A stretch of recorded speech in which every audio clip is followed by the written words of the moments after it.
سلام عليكم.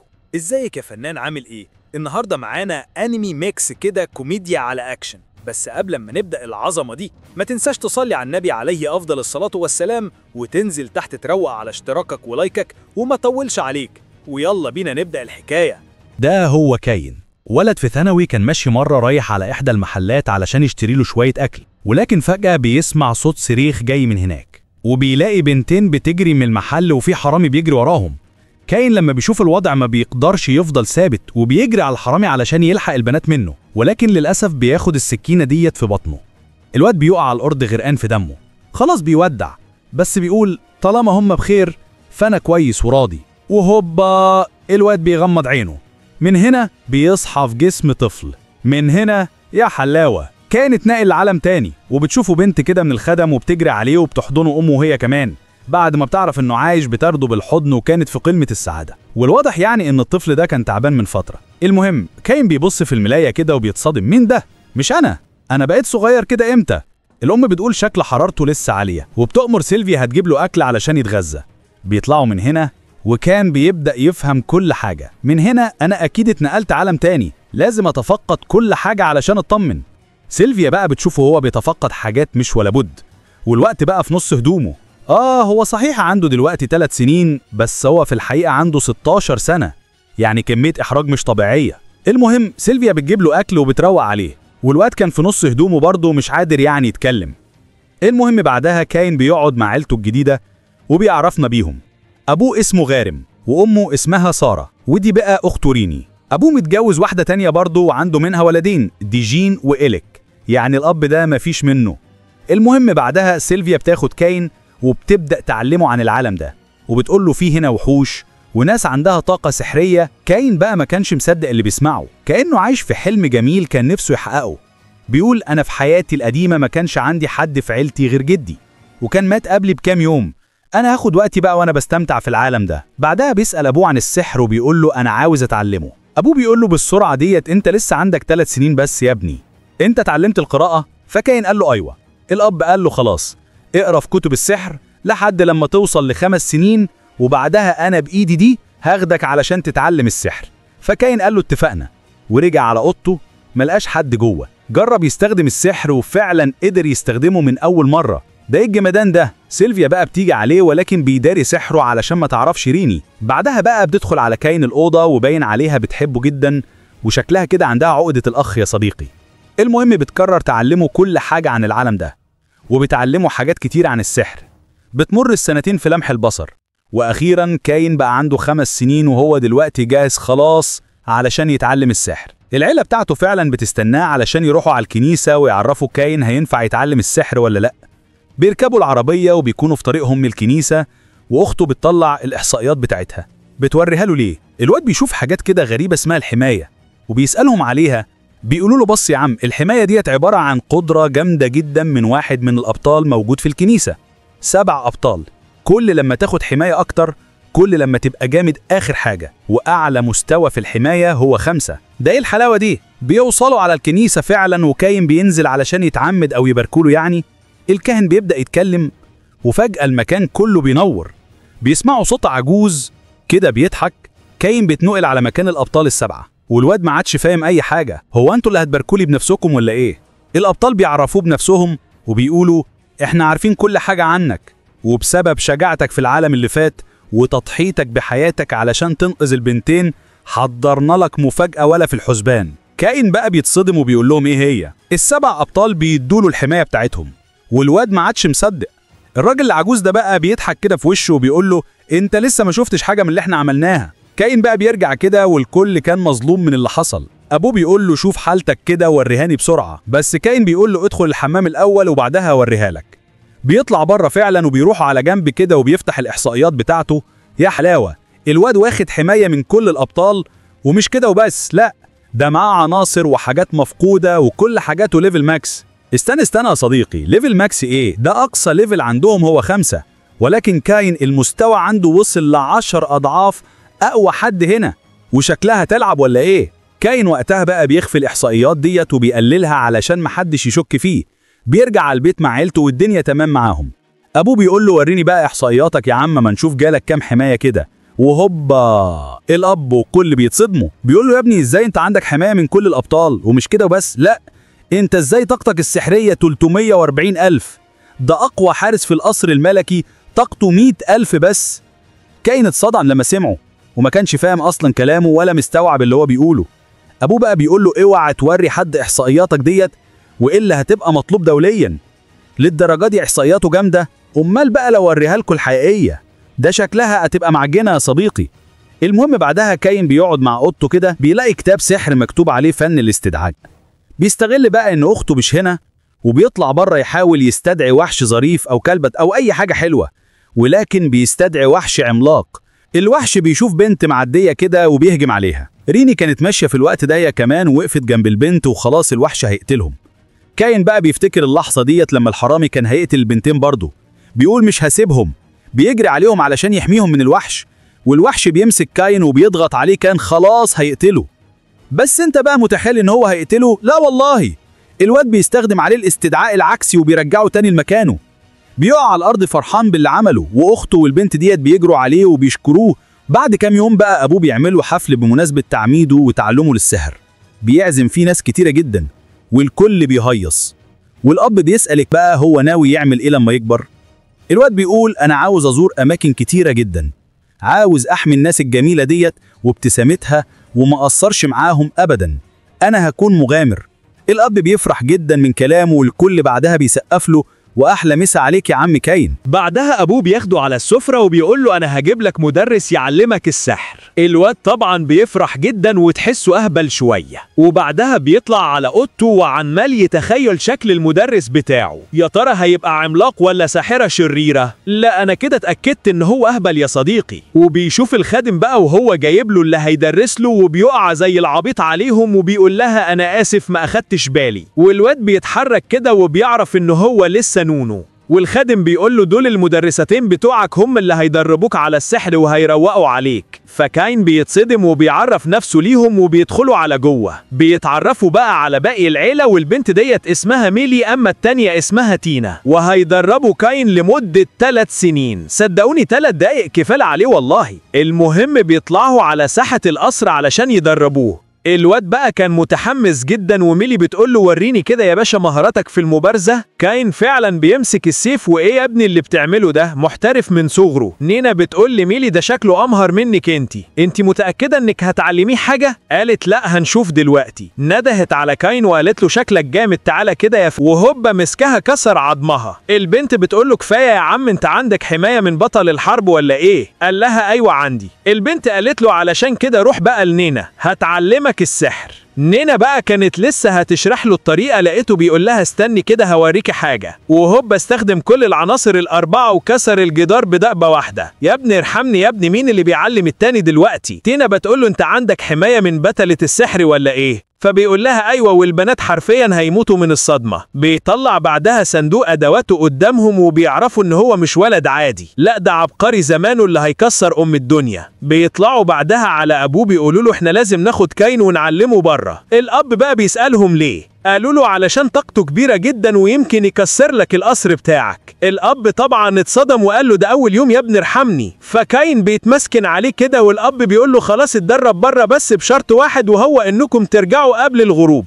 فالواد بيقول له تمام، وكان في قمة السعادة. وبيطلعوا اخيرا بره المدينة، وكاين كان فرحان علشان اول مرة يروح على مكان واسع. البنات بياخدوها على صخرة كده، وتينا بتقول له حاول تدمرها. الواد الحماس بياخده وبوم بيكسر الصخرة وبيدمر اللي حواليها كمان. والبنات ما عادتش مصدقه، بتقول له انت استخدمت كل القوة السحرية دي ازاي؟ زمانك تعبان دلوقتي. بس الواد بيقول لهم هنبدأ تدريب امتى، كفايه تسخين بقى لحد كده. دمر صخرة قد بيتنا وبيسخن عليها. صديقي امال لما يبدأ قتال هيعمل ايه؟ ما علينا. المهم مرة واحدة تينا بتقول له في وحش بيهجم علينا. الكل بيستعد، والارنب الوحشي بيهجم فعلا وبيسيب البنات وبيروح على الحتة الصغيرة بتاعتنا علشان يقتله. بيستقل بيه ولكن ما يعرفش ان كاين هيديله على دماغه. بيطلع بعدها صندوق الادوات بتاعته وبيحطه جوه. بيسمع بعدين ميلي وهي بتقول انا عاوزه حقيبه ادوات زي اللي مع كاين، بس لازم احوش فلوس كتيره جدا علشان اقدر اشتريها. الواد بيتاثر من كلامها كده وشكلها صعبت عليه. بتعلمه بعدها تينا سحر البحث، والواد بيتعلمه من مره واحده. بيلاقوا 4 ارانب سحريه قدامهم وبيروحوا عليهم يقتلوهم، وواحد منهم بيجري على الغابه دي وكاين كان رايح وراه، بس تينا بتحذره وبتقول له الغابه دي خطيره جدا وفيها وحوش كبيره ممكن تقتلك في اي لحظه. فكاين بيقول لها خلاص تمام مش هدخل الغابه.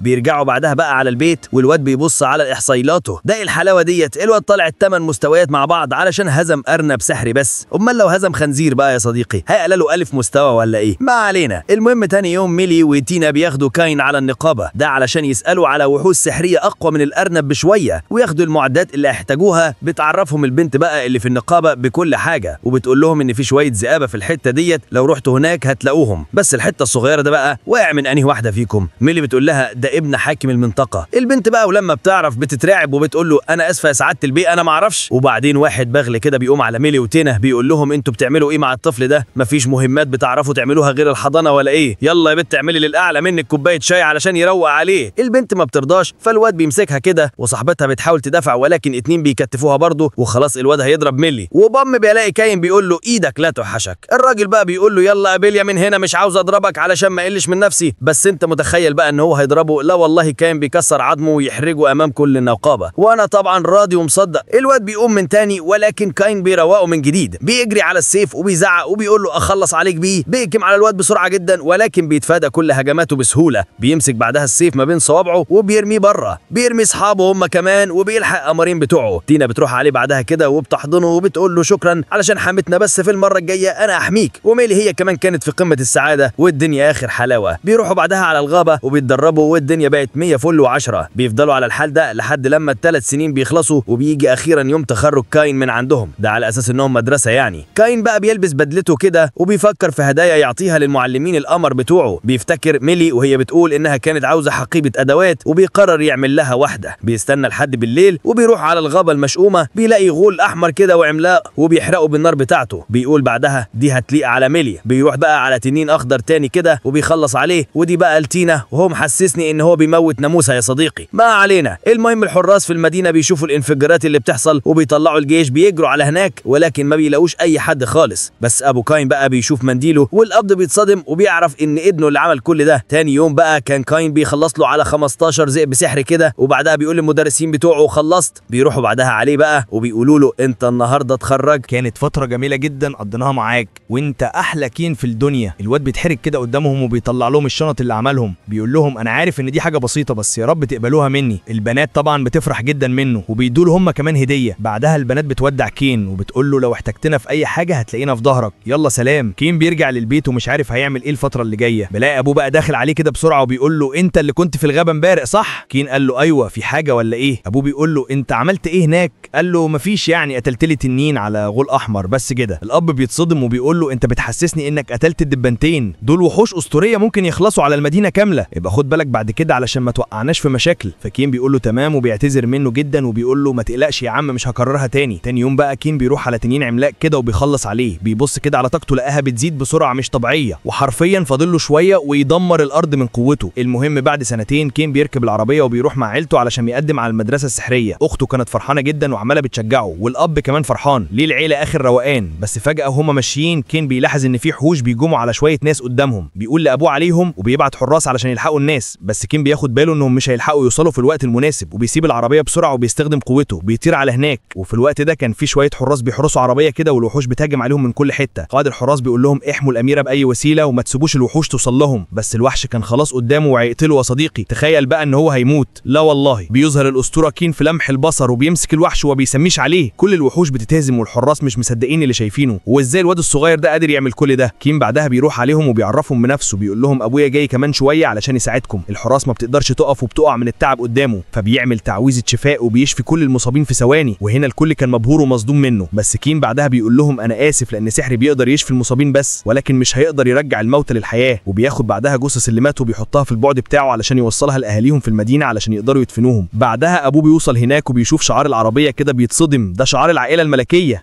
بيفتح الباب وبينزل منه بنتين زي القمر وبيعرفوا نفسهم بكل احتمام وبيشكروا غارم على انقاذهم، بس كانوا خايفين جدا من اللي حصل ولسه ما اطمنوش، فكين بيعمل لهم تعويذه بتخليهم يرقصوا من الفرحه، والبنات بتفرح جدا وبتشكروا عليها، بيعرفوه بعدها بنفسهم، والقمر ام عيون خضرا ديت اسمها تيليستيا، اما العسل التانيه دي سيلكي. بعدها بقى بتمسك ايد كين كده وبتقول له انا شفتك وانت بتضرب في الوحوش من الشباك، انت كنت جامد جدا. فتيليستيا بتتضايق وبتمسك في ايده من ناحيه تانيه، وحرفيا الحب ولع في الدار يا صديقي. بيسالوه بقى القمر رايح فين، فبيقول لهم على العاصمه الملكيه، فبيقولوا له احنا كمان رايحين، وبياخدوه معاهم بالعافيه. واحلى مسا عليك يا عم غارم، بيقعدوه في العربيه وبيقعدوا بعيد عنه جدا. ايوه بناتنا محترمه. الواد يا عيني كان قاعد في نص هدومه وابلع يالا، بيقاطعهم حارس كده وبيقول لهم احنا هنوصل على مدينه بعد شويه هنرتاح فيها يومين كده وبعدين نكمل طريقنا. كين بيقول له انت شفت اللي حصل قبل شويه، فبيقول له ايوه كل حاجه. الواد بيتصدم كده وربنا ما يحطك مكانها صديقي، ويوصلوا اخيرا على مدينه وبيدخلوا علشان يقعدوا في فندق، وكين بيفرح جدا اخيرا البنات هتسيبه ولسه هيطلع، بيلاقيهم مكلبشين فيه. كين بيقول لهم في ايه؟ البنات بتقول له احنا خايفين مش هنخليك تسيبنا لوحدنا. ابوه يقول لهم ما ينفعش تناموا مع بعض، بس البنات ما بترضاش وبتاخده معاهم بالعافيه، وبيدخلوا على الاوضه، السراير بتكون جنب بعض وبيقترحوا مين اللي هتنام قريبه منه، ولكن في الاخر بيقرروا يحطوه في النص. ايه ده في مسافه ما بين السريرين، استنى لنزقهم. كين بيقول لهم ما ينفعش، بس بيكلبشوه وبيناموا جنبه. بعد كام يوم كين بيكون عليه علامات النشاط والحيويه، والواضح انه ما عرفش ينام اصلا في ال3 ايام اللي فاتوا. بيكملوا طريقهم واخيرا بيوصلوا للعاصمه الملكيه، وبيدخلوا جوه وبيستقبلهم رئيس الحراس، بيلاقيهم لازقين في دراعه كده، فبيقول له ما تهدى شويه يا عم. فالواد بيتحرج وكان في نص هدومه، بيعرف وقوم بنفسه بيشكره على كل اللي عمله علشان يحمي الاميره وينقذ الحراس. بيطلع له كين جثث كل اللي ماتوا من الحراس وبيقول له استاذن انا بقى، بس بيقول له على فين يا عم، ده الملك عاوزك دلوقتي. الواد بيتصدم وبيروح على الملك على ان يعرف في ايه. الملك بيكرمه قدام الكل على شجاعته وانقاذه للاميره، وبيقول انا هديلك رتبه بارون وقصر كمكافاه على اللي عملته. الناس بتتصدم ومحدش كان مصدق اللي الملك عمله. بيقول لهم هو مش انقذ يا اميره بس، لا ده كمان عالج كل الحراس المصابين وجاب جثث الموتى منهم. الاطفال الموهوبين زيه لازم نعملهم احسن معامله. كين بيتصدم من تقلب الاحداث وبيوافق على الهدايا ديت، ولسه هيمشي بيلاقي الملك بيقول له بقى انا عاوزك. لسه بيقعد هو وابوه يستنوا الملك، وابوه بيقول له يا ابني ارحمني، انت اول يوم تيجي العاصمه وبقيت بارون وعندك قصر، انت ايه في ايه؟ فبيقول له اعمل لك ايه يا عم حظي. بعدها الملك وابو سلكي بيدخلوا عليهم والاتنين بيحنوا راسهم وبيشكروا كين على انقاذ بناتهم. الواد بيقول لهم يا عم ارفعوا راسكم، انا ما عملتش اي حاجه اصلا. بس الملك بيقول له انا شكرتك كملك ولازم اشكرك كأب علشان انقذت بنتي، وابو سلكي كمان بيقول له نفس الكلام.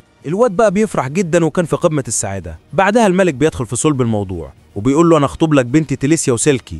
الاتنين بيتصدموا وبيقولوا ليه يا عم انا لسه اعرفهم من 4 ايام. الملك بيقول له ما انتوا سافرتوا مع بعض ومسكتوا ايد بعض وكمان نمتوا جنب بعض وكده محدش هيرضى يتجوزهم. الولد طبعا بيتصدم وبيقول له خلاص تمام. والبنات كانت في قمة السعادة وعمك غارن بقى كان هيموت من الحسرة يا صديقي، وشكل اللي جاي مش زي اللي راح. المهم تاني يوم بقى كان يستخدم قوته علشان يزوروا الابطال ال7.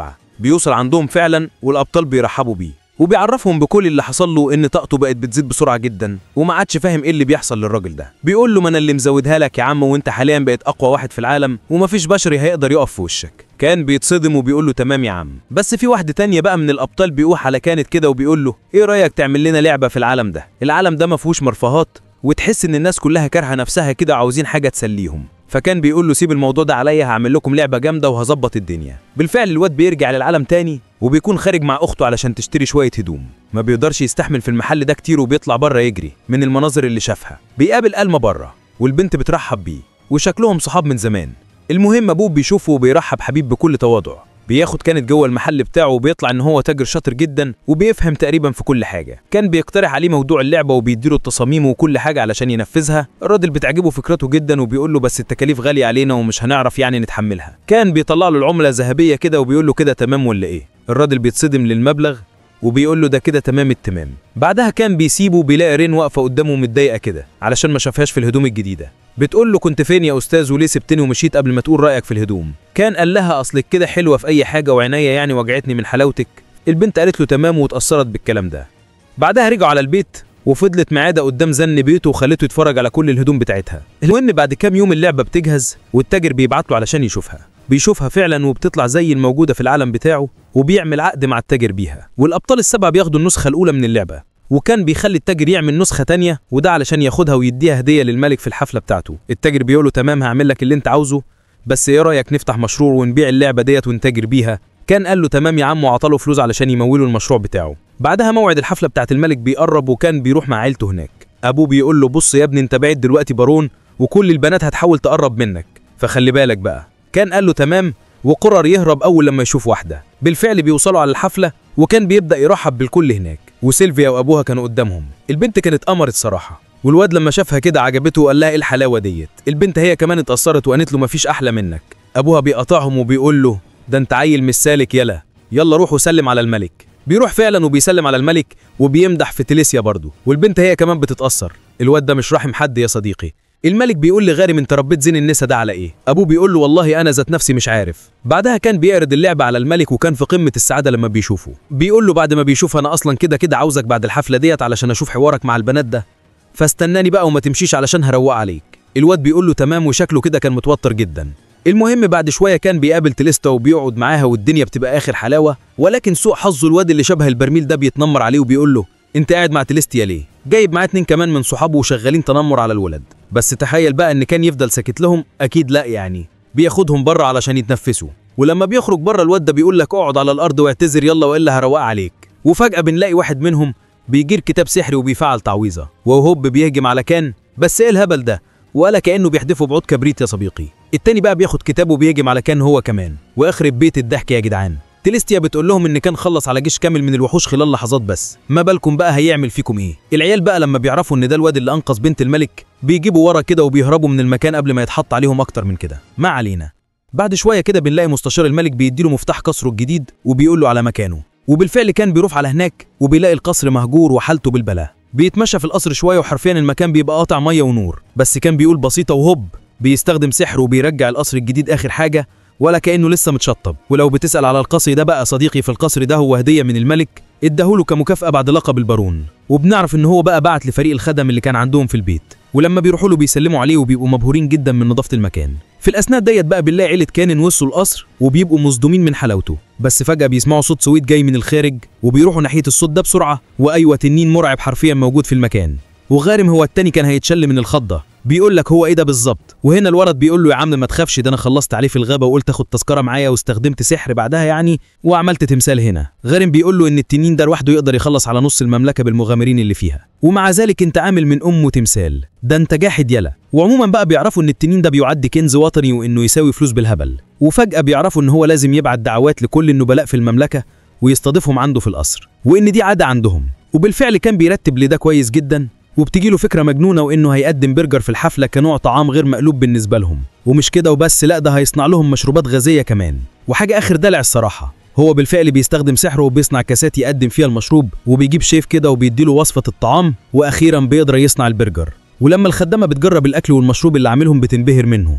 وايه الجمال والدلال ديت يا عم انت. وفجاه الخادم بيدخل عليه وبيعرفه ان الملك عايزه فرا.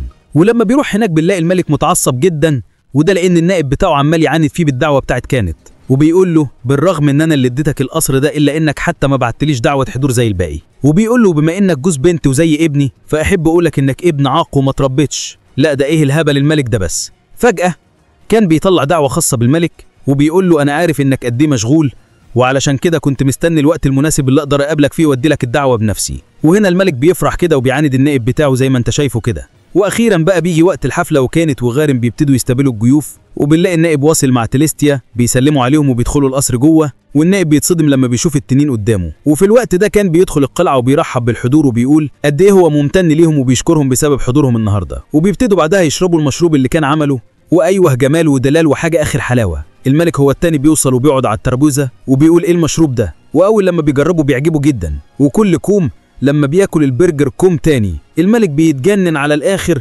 وبيؤمر بذبح الحيوانات وتحويلهم لبرجر حالا، وكل النبلاء بيسقفوا ليه وبيحيوه على الاستقبال بتاعه. بس فجأة بنلاقي جينو وصل عند بوابة القصر، ولما كان بيخرج يستقبله جينو بيتريق عليه وبيقول له القصر بتاعك شبه بيت الكلب. وهنا كان بيسيبه يدخل لوحده، وهوب الواد كان هيعملها على نفسه من الخضة لما بيلاقي التنين في وشه، بس برضه بيقوم وبيدخل القاعة وبيفضل يتريق على المكان وبيشتم في كان. وبالرغم من ده كان بيقدم له المشروب والطعام، واول لما جينو بيجرب المشروب بيتفاجئ من حلاوته، لكنه بيقول ده اسوأ حاجه شربتها في حياتي. وكالعاده لما بيجرب الطعام بيفضل يتريق عليه، بس فجأة بيطلب من كانت يجيب له 100 قطعه من الطعام ده، غير ان هو عاوز ياخد بقيه المشروبات معاه. كانت بيعاند فيه وبيقول له لا، وان حاجه طعمها وحش اكيد مش من مقامك. جينو طبعا بيقول له انت مالك يا غبي، ما تعمل اللي قلت عليك وانت ساكت.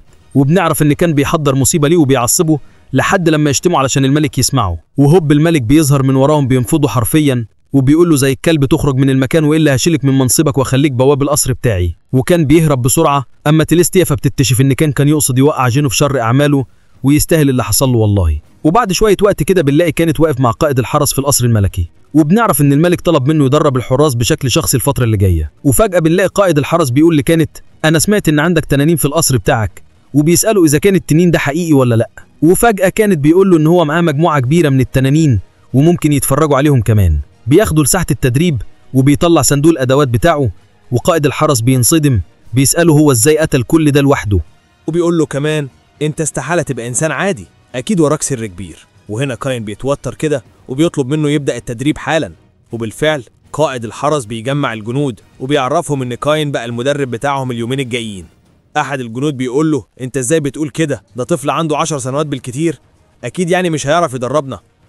فقائد الحرس بيقول له اما تجرب كده تهزم الطفل ده وليك عندي 100 عملة ذهبية.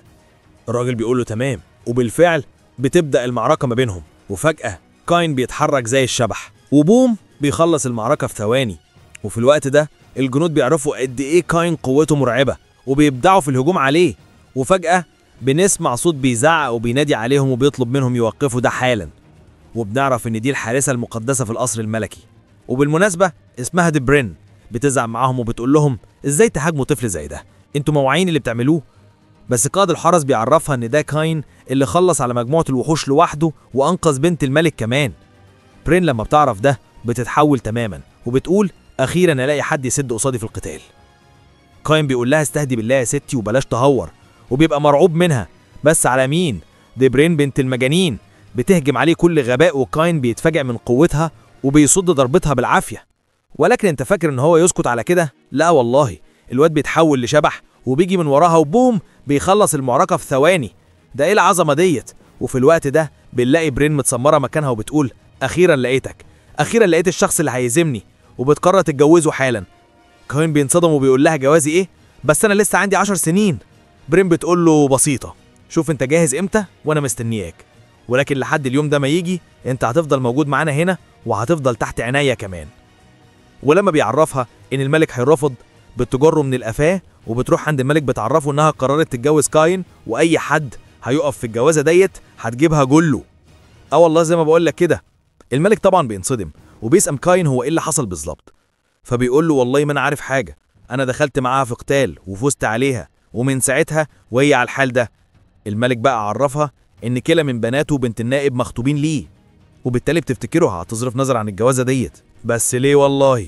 برين بتشبط فيه اكتر وبتقول له اللي هيجي ناحيته اقسمه النصين. لا دي كمان بتاخده في ايديها وبتسيبهم وبتمشي، ويا حلاوه. وبنلاحظ بقى ان غارم موجود في المكان. وهنا الملك بيسأله هي ايه الحكايه بالظبط، وايه سر القوى المهوله اللي ابنك بيمتلكها دي؟ ولكنه ما بيبقاش عنده رد نهائي، وبيقول له والله علمي علمك. وفجأة مستشار الملك بيقول له ان عنده خطه وشكل الموضوع فيه إن. وبعد شويه وقت كده بيبعتوا قائد الحرس ليه. هو بيعرف كاين ان الملك عايزه في موضوع مهم جدا. ولما بيروح يقعد مع الملك بيتوتر وبيسألهم هم ليه كلهم متجمعين في المكان بس.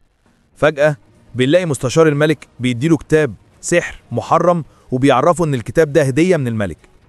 ويا دوب ند بيفتح الكتاب بينصدم من التعويذ الموجودة فيه، وبيقول اخيرا في حاجة جديدة. وهنا كاين بيقع في الفخ، وده لان الملك بيعرفه ان الكتاب ده بتاع الامبراطور الاول في المملكة، وان محدش قدر يقرأ الكلام الموجود فيه منذ مئات السنين. كاين هو التاني بينصدم لان الكلام بالفعل مكتوب باللغة اليابانية. والملك بعدها بيسأله هو مين بالظبط، وشكله كده السر بتاعه اتكشف صديقي.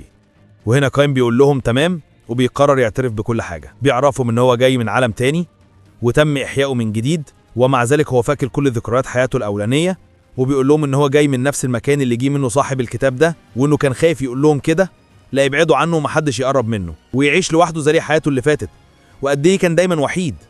بس من ساعة ما جه العالم ده بقى ليه عيلة وناس بتحبه، وهو دايما خايف يخسرهم. وبيتقرر يوريهم شاشة الحالة بتاعته، وبوم صدمة في المكان، محدش مصدق اللي بيحصل. الملك كان هيتشل حرفيا، وكاين بيقول لهم لو مش هتعاملوني زي الاول فالاحسن اسيب المملكة وامشي. بس الملك بيقول له لا، وبيعترف بيه كأحد ابناء المملكة، وبيعرفوا كمان ان اللي حصل ده هيفضل سر ما بينهم. وبعد شوية كده بنلاقي كاين واقف قدام نقابة المغامرين، وده لانه اخيرا تم 12 عام بالتمام، وبيبقى فرحان لانه اخيرا هيتسجل كمغامر في النقاضة. وبيدخل جوه وبيروح لموظفة الاستقبال بيقول لها ان هو عايز يسجل نفسه في النقابة، وبترحب بيه وبتديله ورقة علشان يملى بياناته، وبعد كده بتاخد نقطة من دمه علشان تتأكد من صحته الجسدية، وخلال ثواني بيطلع قرنين نقابة، ولكنه بيبقى من الرتبة جي، ودي أقل رتبة طبعا علشان هو لسه بادئ.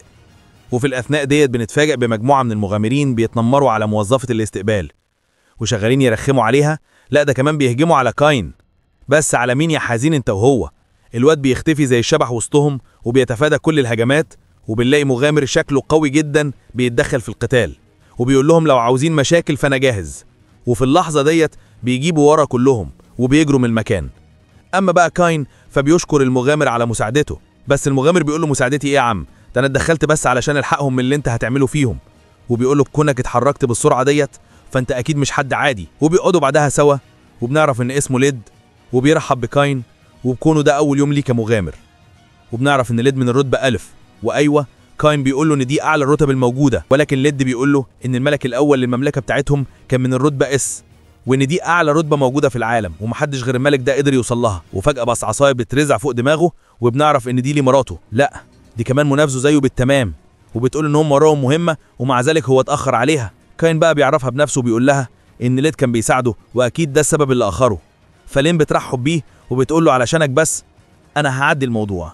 المهم كاين بيختار احد المهمات وبيكون فرحان جدا، بيخرج فرا علشان ينفذها، بس فجأة بيلاقي لين في وشه وبتجري نحله. وكمان بتسأله هو بيعمل ايه هنا، فقائد الحرس بيقول لها ان وراهم تدريب وكده ممكن يتأخروا، فبتقول له يا رب تولع انت والمملكة في يوم واحد، انت مش شايفني واقع مع خطيبي ولا ايه؟ وهنا قائد الحرس بيسكت تماما وبيتصدم. اما كاين فبيقول لها ان هو لازم يمشي علشان وراه مهمة دلوقتي، وطبعا براين بتقول له يلا بينا وبتقرر تروح معاه على مهمته الاولى، وكانت المهمة يقتل مجموعة من الغيلان في منتصف الغابة. واول لما بيوصلوا مكان المهمة بينصدموا حرفيا لان مجموعة غيلان بيحيطوا باحد القرويين وشكلها دي نغايتهم، بيجروا ناحيته في ثواني وكاين بيعالجه. براين بقى بتخلص على الغيلان واحد ورا التاني، وكاين هو التاني بيستخدم سحره وبيعزز قدرته حاجة اخر حلاوة، بس للاسف مجموعة كبيرة من السحال العملاقة بيظهروا وسطيهم، وكاين بيطلب منها تاخد الكرب وتخرج بيه من المكان بسرعة، وهي بالفعل بتعمل كده. اما هو فبيجمع طاقته وبيدمر المكان باللي فيه. ولما بيرجع للنقابة من تاني بيعرف موظفة الاستقبال ان هو قضى على وحوش من نوع السحال العملاقة، وانها ما كانتش المهمة بتاعته لا، ولو ينفع يعني يبدل الغنايم بتاعتهم وكده. وبيعرفوا ان الله خلص على 30 سحلية منهم. البنت اول لما بتسمعه بتصوت من الخضة، بتاخده الرئيس النقابة فورا، بتحكي له على كل اللي حصل وبيكون لسه مسجل في النقابة من شوية. والنائب بيقول استحالة واحد لسه مسجل في النقابة يقتل مجموعة الوحوش ديت،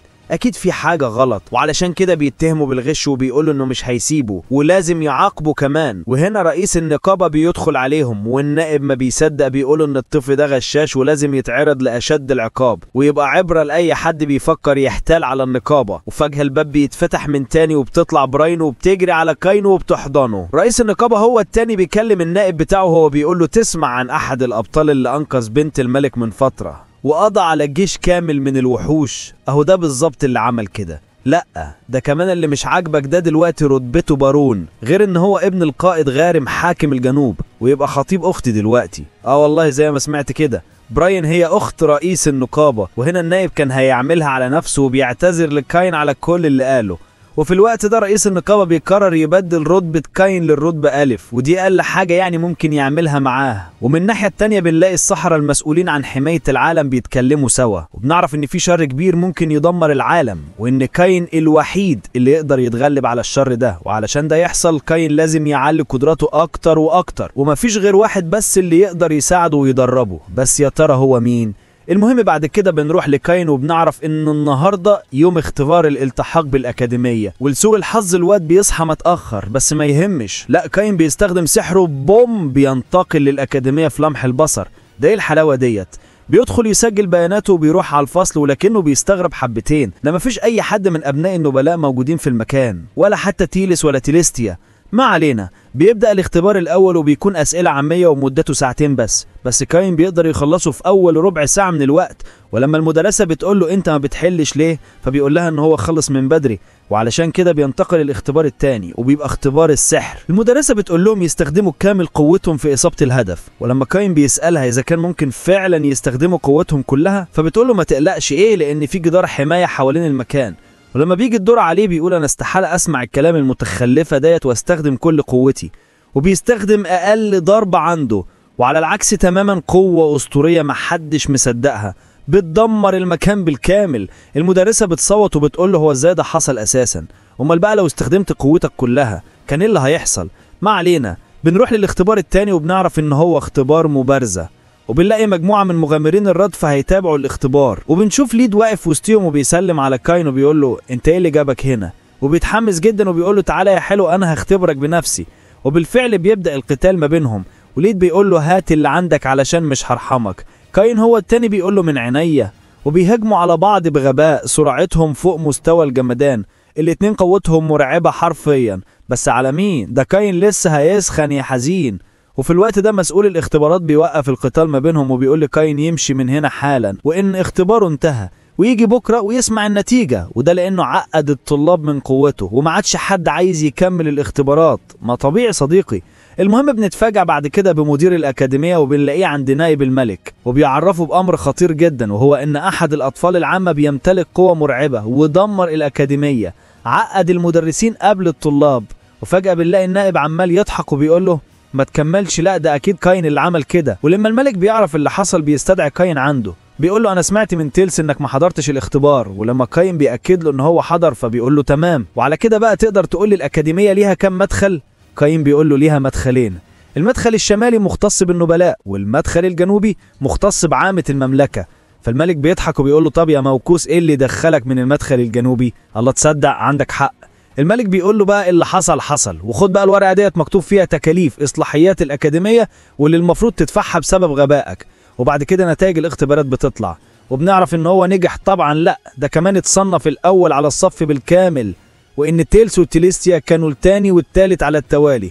وبنروح بقى لأول يوم في الأكاديمية، وبنعرف إن كاين لازم يلقي خطاب تعريفي أمام الطلاب، وده بحضور عيلته طبعا اللي هم بيبقوا فرحانين بيه جدا. وبالفعل بيقوم يعرف نفسه للطلاب وبيقول إن بكونك نبيل أو حتى من عامة الشعب فما فيش فرق ما بينهم، وإن اللي هيميزهم عن بعض هو المجهود وإخلاصهم للمملكة وليس إلا. وبيتمنى ان هو يكون صداقات معاهم والكل بيتفاعل معاه والدنيا بتبقى اخر حلاوه. وبنتفاجئ بوجود الملك في المكان وبيطلع يرحب بالطلاب وبيقول لهم انا عارف ان في ناس معينه مستواهم يفوق الخيال.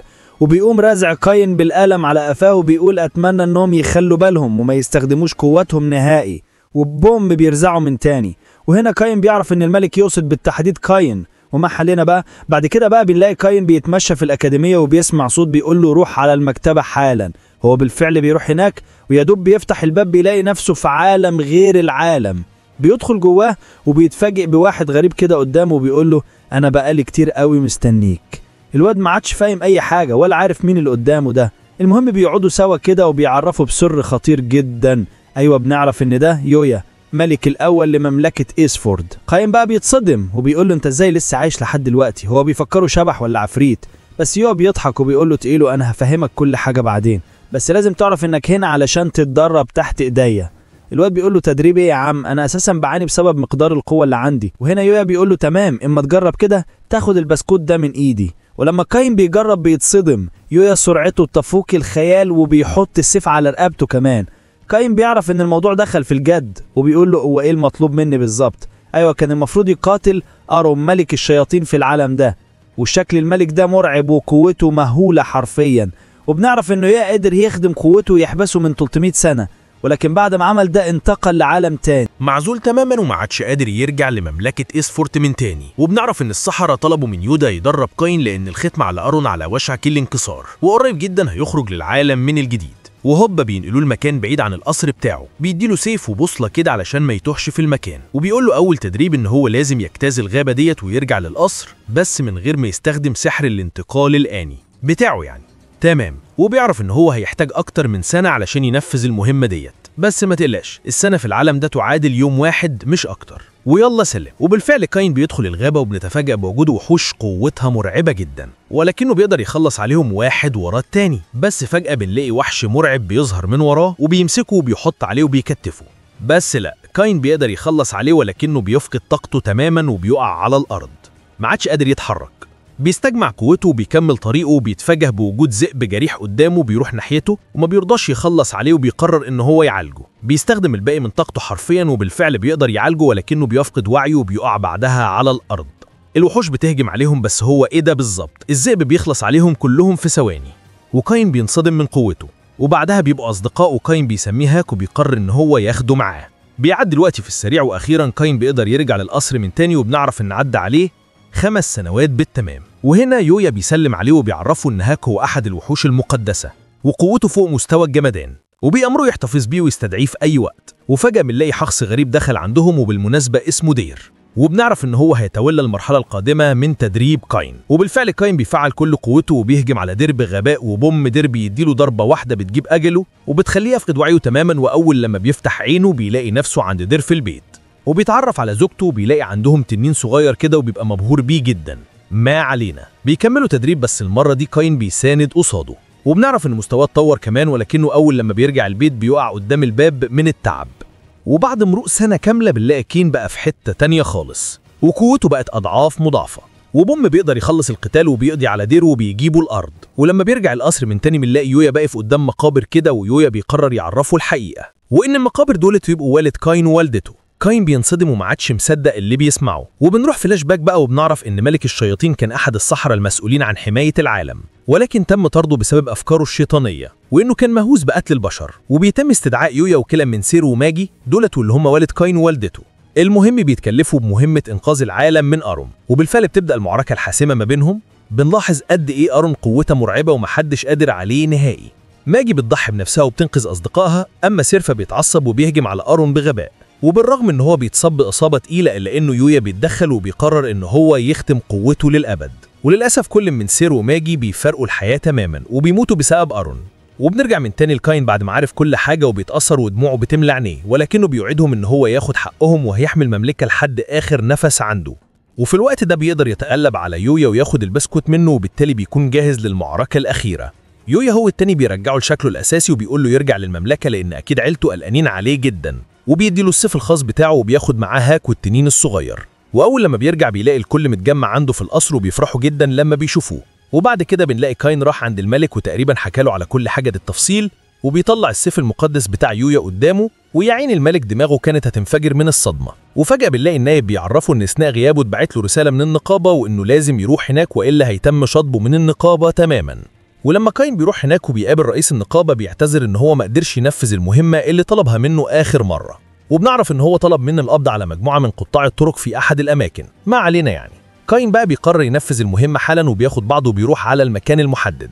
بيستخدم سحره بيطير فوق كده، وايوه بيلاقي مجموعة من قطاع الطرق بيهجموا على احد العربات، واول لما بيروح عليهم بيتفاجئ ان ديناما وميل هم اللي موجودين. بيعالج ميل من اصابتها وبيقول للعصابة والله هتدفعوا الثمن غالي. العصابة بتتعصب وبيهجموا عليه، بس على مين ده؟ كاين عم الجامدين. بيتفادى الهجوم وبيحط عليهم كلهم واحد ورا التاني، وحاجة آخر حلاوة. ولما ميل وديناما بيعرفوا رتبته بينصدموا حرفيا، بس ده مش أي حد لأ.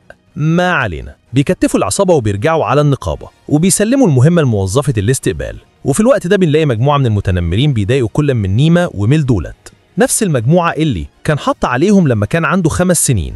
بيترعبوا منه تاني، وهوبا بنلاقي ليد هو التاني في المكان. العصابة بتهرب بسرعة، بس مش دي المشكلة. لا، تخيل معايا كده ان ليد وميل طلعوا اخوات في الاساس. والله زي ما بقولك كده. انا برضو قلت الشعر الاحمر ده شفته فين قبل كده. بيقعدوا يحتفلوا سوا والدنيا بتبقى اخر روقان. وفي الوقت ده كاين بيعرفهم ان هو لازم يمشي علشان الاكاديمية بكرة، وانه بقاله اكتر من اسبوع غايب وما بيروحش نهائي. وفجأة بنلاقي موظفة الاستقبال بتروح عند ليد وبتعرفه ان جالهم مهمة من الاكاديمية ومحتاجين حد يدرب الطلاب بكرة. وطبعا ليد بيوافق على طول. وتاني يوم بنروح لكاين في الاكاديمية وبنلاقيه في حصة تدريب باستخدام السحر. بيبقى فرحان جدا، بس فجأة المدرسة بتعرفه انه ممنوع يحضر معاهم التدريب وانه هيكتفي بالمشاهدة مش اكتر. ولما بيتنقلوا لحصة المبارزة المدرس بتاعهم بيعرفهم ان في مغامرين من النقابة هيتولوا التدريب ده، وكاين بقى بيتصدم لما بيشوفهم. المدرس بيعرفهم للطلاب، وبنعرف ان ليد عايز يلفت انتباه الطلاب لكاين لانه بيلاحظ انه وحيد وما عندهوش اصدقاء في الفصل، وبالتالي بيطلب منهم يطلعوا كنية النقابة بتاعتهم، وطبعا كله بيعمل ده ما عدا كاين. ولما ليد بيروح عنده بيسأله فين الكنية بتاعك، فبيقول له نسيته في البيت. المهم بعد كده بيروحوا على ساحة القتال وبيبتدي التدريب، وبنلاحظ ان الطلاب ضعاف جدا بالنسبة للمغامرين. وهنا ليد بقى بيقول اول ما هيجي الدور على كاين هاجم عليه بغباء وهفرج الفصل كله على قوته، وبالتالي يعني اكيد هيعجبوا بيه وهيشجعوه. وبالفعل بيبدأ يضرب الطلاب واحد ورا التاني لحد لما اخيرا بيجي الدور على كاين، وبدون سابق انذار بيهجموا على بعض بغباء. بس للأسف مدير الأكاديمية بيوقف القتال وبيعرفهم إن حاسة المبارزة خلاص انتهت. وطبعا ليد بيفشل في إنه يساعد كاين، بل بالعكس بيعصبه أكتر لأن ليد كان ممكن يبدأ معاه أول واحد. وفي الوقت ده كاين بيروح للغابة وبيبقى متعصب جدا وبيهجم على كل حاجة في المكان، وبيدمر الغابة وبم هجوم مرعب بيحاول يسمع المملكة لوبل من الجمرات. وأول لما الجنود بيشوفوا ده بيعلنوا حالة الطوارئ بسرعة. وكالعادة غارم بياخد الجنود وبيروح على الغابة، ونفس الموقف بالملي بيتكرر من تاني، وغارم بيعرف ان كاين هو اللي عمل كل ده. المهم بعد كده بنلاقي كاين موجود في ساحة الأكاديمية وبنعرف انه هيحضر درس عن السحر، بس المرة دي بيطلع بره الصف من نفسه. ولما المدرسة بتسأله هو طلع ليه فبيقول لها لان اكيد هيحضر كمشاهد زي كل مرة. وهنا شين مدرب السحر الجديد بيقول له ان دي حصة استدعاء ويقدر يعني يحضرها عادي. بيبدأ يوزع عليهم اختام سحرية وبيعلمهم استدعاء الوحوش وازاي ده يعملوا عقد صداقة معاهم كمان. ولما بيجي الدور على كاين بيبقى خايف ليستدعي وحش مرعب زي اللي استدعاه زمان، ولكن المدرس بيطمنه وبيقول له ان هو لو ما قدرش يعمل عقد صداقة الوحش هيختفي حالا، ده غير انك تقدر تستخدم قوتك عادي. وهنا كاين بيتشجع ويدوبك بيبدأ في الاستدعاء. بوم المكان بيتقلب رأسا على عقب. ايوه طاقة مرعبة بتحيط بالمكان وبنلاقي شيطان مرعب ظهر وسطهم وبنعرف ان ده ملك الظلام واللي اسمه ست.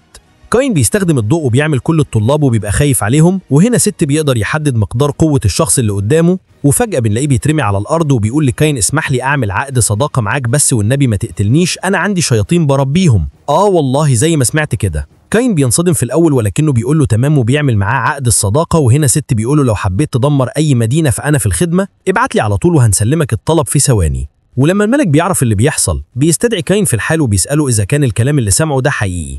كاين بيقول له دول بيكذبوا عليك، انا ما استدعيتش ملك الظلام. لا، والملك كالعاده بينصدم بس، وفجأة بيطلب من كاين يفتح شاشة الحالة ولكنه بيأكد علشان انه ممنوع كلمة واحدة تطلع بره والا هيعدمه بنفسه. واول لما كاين بيفتح شاشة الحالة ده بالظبط اللي بيحصل. الملك بيتنازل عن الحكم ليه وبيقول له ابوس ايديك تسامحنا وما تزعلش نفسك، وبيعرفهم كمان ان لو كاين اتعصب ممكن يدمر العالم باللي فيه. وفي الوقت ده كاين بيرجع بيته بيبقى قاعد في امان الله. وفجأة الخادم بتاعه بيعرفه ان جات له رسالة من والده بيقول له ان الوحوش بدأت في الهجوم على البلدة بتاعتهم ولازم يروح على هناك بسرعة. وبالفعل كاين بيروح على هناك وبيلاقي البلدة في حالة توتر شديدة جدا. ولما بيقعد مع غارم بيعرفوا ان الموضوع المرة دي مختلف، وبيقرر يروح الغابة ويفهم ايه اللي بيحصل بالظبط. غارم بيخاف عليه وبيمنعه، بس كاين بيطلع كرنيه النقابة بيقول له أنا أخدت أعلى رتبة في أول يوم وده من غير ما حد يشوف شاشة الحلقة اللي أنت شفتها، وبيطمنه وبيوعده إن كل حاجة هتبقى تمام.